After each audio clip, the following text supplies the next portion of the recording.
नमस्कार श्रोताओं, आज हम आपके लिए लेकर आए हैं एक अमर प्रेम की कथा। यह कोई साधारण प्रेम कहानी नहीं, यह प्रेम की वो अनसुनी यात्रा है जहां प्रेम देह से निकलकर आत्मा तक पहुंचता है, जहां राधा है और कृष्ण भी, पर फिर भी सब कुछ मौन है। तो चलिए शुरुआत करते हैं राधा के जन्म से।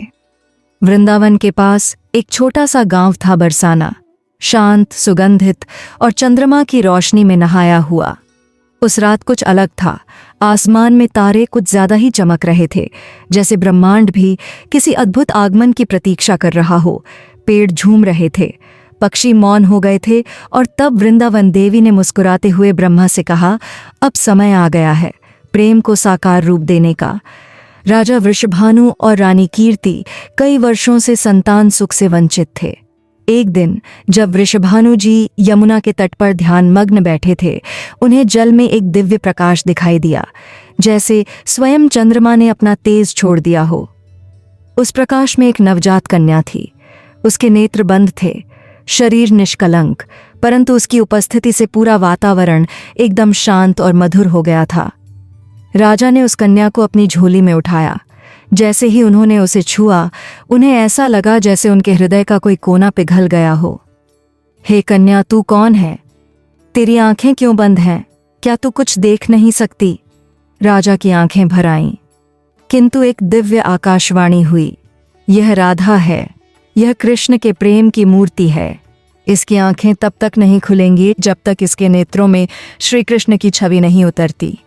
रानी कीर्ति ने जैसे ही उस कन्या को सीने से लगाया, उनके जीवन की सारी पीड़ा मिट गई।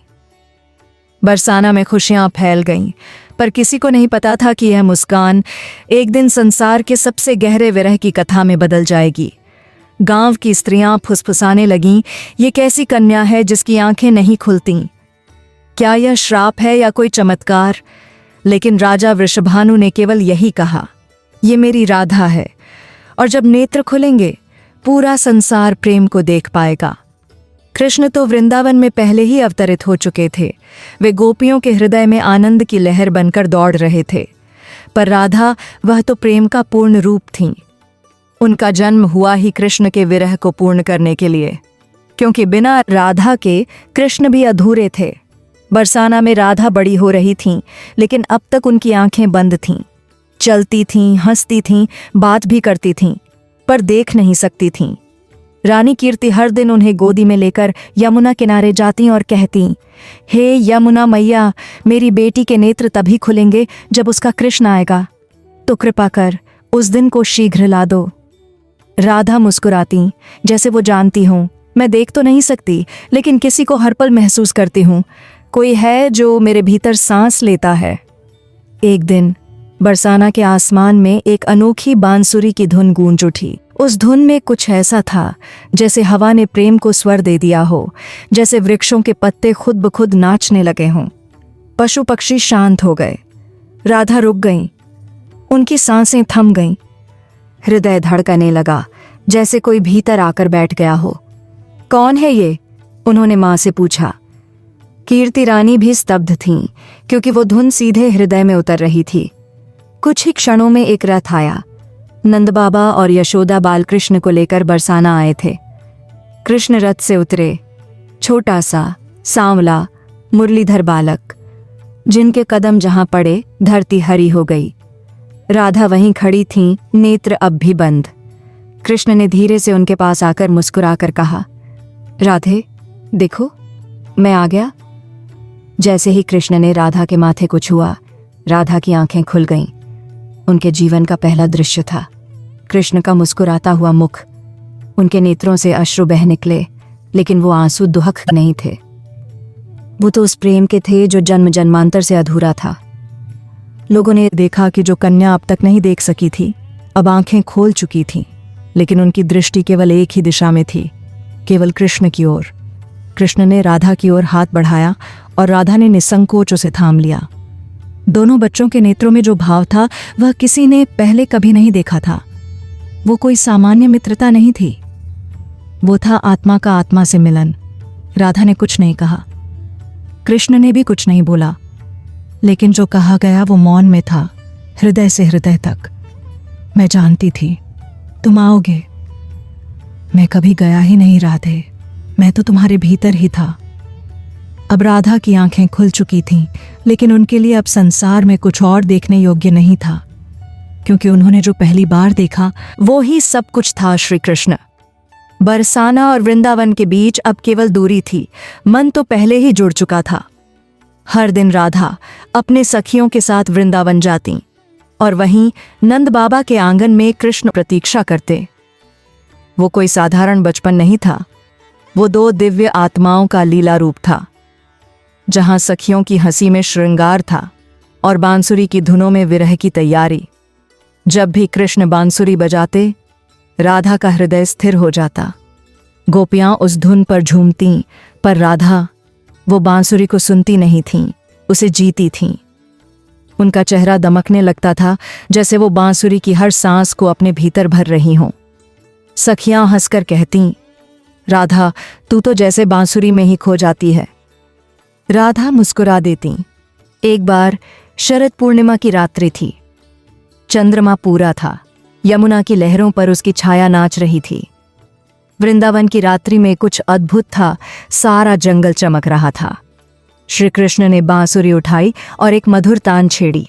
राधे आज आजा, इस रात्रि को प्रेम की अमर कथा बना दें। राधा सखियों के संग आईं, गोपियां आईं, पर जब रास शुरू हुआ, कृष्ण हर गोपी के साथ दिखे, पर राधा के साथ नहीं। राधा ने मन में सोचा, क्या कृष्ण मुझे भूल गए? वो चुपचाप लौट गईं। राधा एकांत में बैठी थीं, आंखों में आंसू। मैं प्रेम हूं, फिर भी क्यों यह विरह सहना पड़ता है? कृष्ण उनके पास आए और बोले, राधे तू रास में नहीं, तू तो मेरे रोम रोम में है। तेरे बिना रास एक शो है, पर तेरे संग वो योग है। राधा ने मुस्कुराकर आंसू पोंछे। कृष्ण ने उनके चरणों में मस्तक रखा और वहीं उस क्षण प्रेम ने अहंकार को त्याग दिया और भक्ति ने परिपूर्णता को पा लिया। राधा अब वृंदावन की रानी नहीं, प्रेम की प्रतिमा बन चुकी थीं। उनकी आंखों में हर पल कृष्ण ही रहते थे, परंतु समय का स्वभाव है, वह निर्मम होता है। गांव की गोपियां, वृद्ध महिलाएं, समाज के ठेकेदार सब फुसफुसाने लगे, राधा हर पल कृष्ण के साथ क्यों रहती हैं? उनका तो कोई विवाह भी नहीं हुआ, फिर ये कैसा संबंध? एक दिन एक वृद्धा ने राधा से सीधे पूछ लिया, हे राधे, सच सच कहो तुम कृष्ण की क्या लगती हो? राधा कुछ पल शांत रहीं। उनकी आंखें बंद थीं, पर नेत्रों से आंसू बह रहे थे। कृष्ण वहीं खड़े थे, मौन लेकिन ध्यान मग्न। और फिर राधा ने अपने कांपते स्वर में उत्तर दिया, मैं कृष्ण की कुछ नहीं लगती, फिर भी सब कुछ हूं। राधा ने आगे कहा, न मैं उनकी पत्नी हूं, न उनकी सखी, ना ही कोई रिश्तेदार। मैं तो वो भावना हूं जो उनकी सांसों में रहती है। मैं वो मौन हूं जो उनकी बांसुरी के पहले आता है। मैं वो प्रेम हूं जो जन्म से पहले था और मृत्यु के बाद भी रहेगा। और यदि तुम समझ सको तो जान लो, कृष्ण यदि शब्द हैं तो मैं उसका अर्थ हूं। सारे वृंदावन में नीरवता छा गई, जैसे किसी ने पूरे ब्रह्मांड को एक पल के लिए रोक दिया हो। वृद्धा की आंखों से अश्रु बहने लगे। कृष्ण आगे बढ़े और राधा के चरणों में झुक गए। राधे, तुम्हारे बिना मैं कुछ भी नहीं। तुम न हो तो कृष्ण बस नाम है, भाव नहीं। वो दिन था जब वृंदावन ने समझा, प्रेम को न विवाह की जरूरत है, न समाज के मोहर की। प्रेम तो वो अनुभूति है जो आत्मा से आत्मा तक जाती है। और राधा, उन्होंने वही किया जो केवल राधा कर सकती थीं। उन्होंने प्रेम को नाम से मुक्त कर दिया। वृंदावन की हवाओं में अचानक एक अजीब खामोशी थी। सखियां हंस रही थीं, पर हंसी में कोई मिठास नहीं थी। बांसुरी मौन थी और राधा की धड़कनों में हलचल। कृष्ण ने उस दिन बांसुरी नहीं बजाई। राधा ने सब समझ लिया, कुछ होने वाला है जो सब कुछ बदल देगा। कंस ने अपने अत्याचारों की सीमा पार कर दी थी। मथुरा पुकार रही थी और कृष्ण को अब लीला के अगले अध्याय में प्रवेश करना था। उन्होंने यशोदा मैया, नंद बाबा और फिर अंत में राधा से विदा लेनी थी। राधा यमुना किनारे बैठी थीं। कृष्ण आए, धीरे से उनके पास बैठ गए। दोनों मौन। कुछ पल यूं ही बीत गए। फिर राधा ने कहा, जाना ही है ना? कृष्ण ने सिर झुकाया। क्या लौटोगे? कृष्ण ने कहा। राधे, तुम चाहो तो मैं लौट आऊं। राधा की आंखों से आंसू बह निकले, पर वो मुस्कुराईं और बोलीं, नहीं, तुम जाओ, क्योंकि मेरा प्रेम रोकने का नाम नहीं। कृष्ण ने राधा का हाथ नहीं पकड़ा। राधा ने कृष्ण को रोका नहीं। दोनों बस देखते रहे, मानो आंखों से सारा जीवन एक दूसरे को सौंप रहे हों। और फिर कृष्ण चले गए। राधा वापस वृंदावन लौटी, लेकिन अब वो पहले वाली राधा नहीं थी। अब वे प्रेम की मूर्ति नहीं, विरह की देवी बन चुकी थीं।